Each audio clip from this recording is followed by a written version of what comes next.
Welcome to Chillin' 101. We hope this video helps. You start by preparing both devices. Make sure Bluetooth is enabled and phone battery is above 20% so connections stay stable. On the phone, turn on Bluetooth tethering in the network or hotspot settings. This publishes the service so your computer can use it.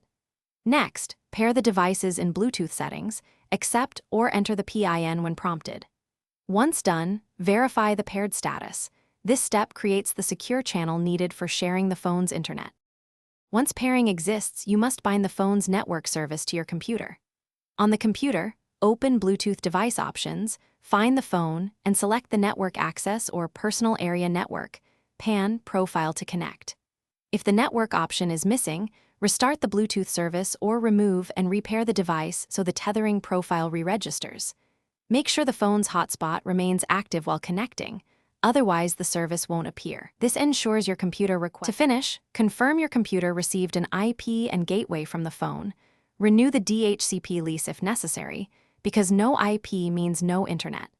Temporarily disable Wi-Fi to force traffic over Bluetooth and open a browser to test connectivity. If it still fails, toggle Bluetooth tethering off and on, then reboot both devices. That clears stale profiles and restores services. One common issue is carrier or plan restrictions. Check that your plan permits tethering before assuming a device fault. Thanks for watching. Consider subscribing if we helped you.